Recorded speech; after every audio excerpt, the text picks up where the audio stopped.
DeMar DeRozan just did it again, as he has been absolutely unstoppable over the last couple of games and is seriously making a push to become one of the top candidates to win the NBA's MVP trophy. DeRozan dropped 38 points in last night's game against the Kings, and this just added to the magical streak that he's been on over the last couple of games to cement his legacy into the NBA's history books. The Bulls now sit in first place in the Eastern Conference with the help of DeMar, who has been balling like one of the best players in the league as he guided them to their current streak of 5 straight wins in a row heading into the All-Star break, and this has been without the team's other star in Zach LaVine over the last 3 games. On top of DeRozan's 38 on the night, he also managed to grab 6 rebounds, 6 assists, and a steal, which just increases how special this performance was. But on top of this, DeRozan managed to shoot 59.3%, and after the game, DeRozan even went on to say he quote-unquote had a bad shooting night as he missed around 8 shots that he usually makes. This performance made him the NBA's first ever player to score 35 or more points while shooting better than 50% from the field in 7 consecutive games, as he was recently tied with none other than Wilt Chamberlain, who had hit the 6 games in a row mark twice back in his career. This isn't where the records had stopped for DeMar, as he now has the longest streak of consecutive games with 30 plus points, with 8 by a Bulls player since Michael Jordan in 1996. And on top of this, he's currently tied with Joel Embiid with the most consecutive games of 30 plus points by a player this season.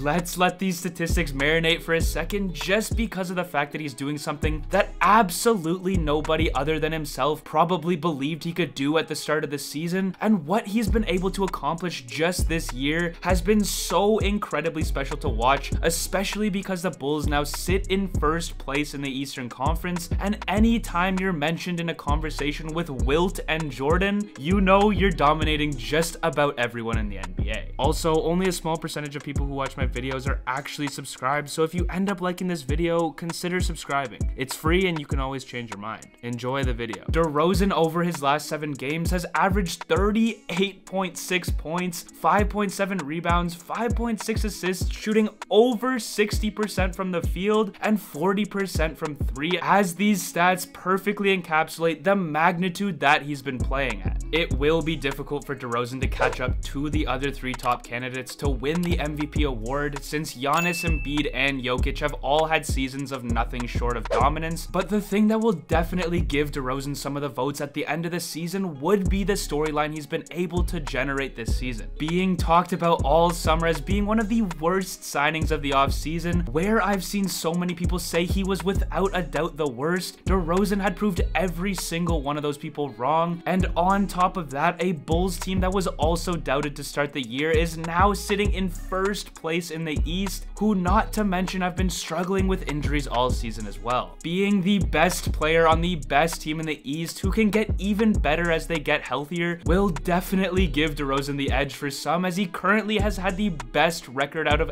any of the other MVP candidates. But even on top of this, the entire storyline of DeRozan's career just makes this season that much more special, as I think practically every NBA fan would absolutely love to see this man get his recognition with his first ever MVP if he continues to ball like he has been. A man who gave his entire heart to the city of Toronto after playing 9 seasons with that organization, then got shipped off to San Antonio for 3 years in the Kawhi Leonard deal, where the Raptors would then win the NBA championship just 1 season after DeRozan's departure. Then, just as practically everybody counted the man out, the 32-year-old, who is also 5 years older than any of the other MVP candidates, is now playing the best basketball of his career and has night in and night out continued to silence his critics. This would be a story for the ages if DeRozan was able to come away with this award, and it would be something that the city of Chicago fully deserves for the years they've been deprived of basketball excellence in Chicago, and honestly, who knows what can happen, especially if DeRozan keeps playing like he has been over the past couple of weeks, and the Bulls extend their lead of the first seed, the MVP could potentially fall to him. Now, moving on to the rest of the team, as even though DeRozan has been playing on another level this season, and especially as of late, he's still had assistance from some of his counterparts on this roster, one that I truly believe can be a dark horse contender once this team is fully healthy. The Chicago Bulls currently have 4 guys on this roster that play such large roles on this team out with injuries, so the fact that they've still been able to overcome this is just nuts to think about, as Zach LaVine, the Chicago Bulls' second All-Star on this roster, is expected back after the All-Star break. Lonzo Ball and Patrick Williams are both looking very positive that they'll return sometime this season, and lastly, Alex Caruso is expected sometime in the next month. As for the rest of the guys on this team, Coby White has stepped up massively, coming into the starting lineup, and has shown to continue his strong season thus far, as over the last 7 games, White has been averaging 20 points, 4 rebounds, 3 assists, and shooting over 50% from both the field and the 3-point line. This season, it has been no doubt that Coby White had made a massive jump, even though he's had a smaller role on this team, as the guard's efficiency numbers have skyrocketed from last season, as he now shoots 45% from the field and 40% from 3 on the year. Nikola Vucevic has been the consistent anchor in the paint, continuing to prove just how big and underrated his acquisition was for this team, as he's also having one of the best defensive seasons of his career. Over his last 7, his numbers have looked absurd, as he's averaged 22, 12, and 4 while shooting over 50% from the field, and as he's consistently been relied upon all season, he's had a massive impact on all of the success that this team has had thus far, and will definitely continue this in the playoffs. And then we have the potential steal of the draft in Ayo Dosunmu, as he was selected by the Bulls in the 2nd round of this year's NBA draft, and what Ayo has been able to do over the past couple of weeks just shows how he's so far ahead of his projections, being just a 2nd round pick, and the Chicago Bulls may have potentially gotten a future superstar on their hands. Ayo's numbers in no way jump out at you, being on a level that he can be talked about being the rookie of the year, but the thing that stands out to me is the fact that he's, 1, proving everybody wrong with how he's been able to start in his last 18 games, but also just in those games, it's been his maturity on the floor that speaks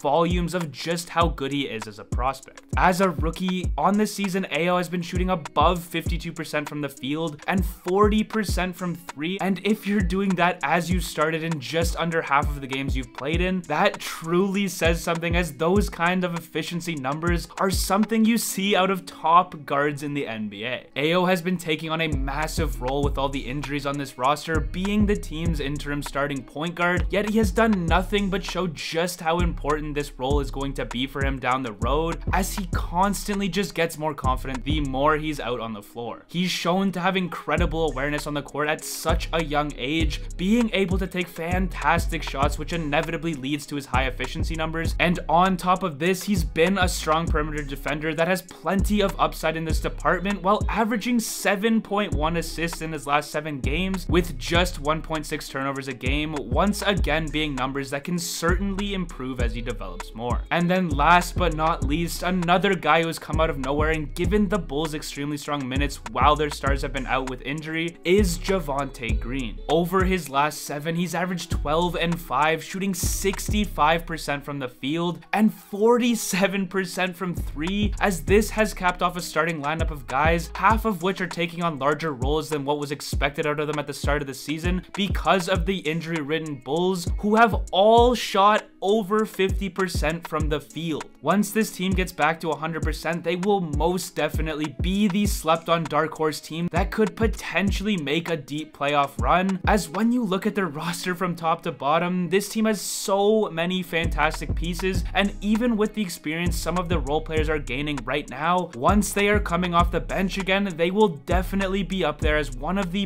best second units in the entire league. They have stars on their roster at the top, practically formulating a big 3. They've got guys who can defend, top quality playmakers, a deep deep bench, and above all, they have young, talented prospects that are going to not only make waves this season, but also in the years to come, improving into stars themselves the longer they're in the NBA. This team is built to be strong for years to come and even have a great chance to shock Eastern Conference teams in the playoffs this year, but I want to know what you guys think of this Bulls roster down below in the comments. As always, if you did enjoy this video, be sure to hit that like button to help the video get shared across YouTube's algorithm, and subscribe to my channel if you want to see more NBA videos like this one that I will be posting multiple times per week. Thank you all for watching this video, and I hope you all have a great night.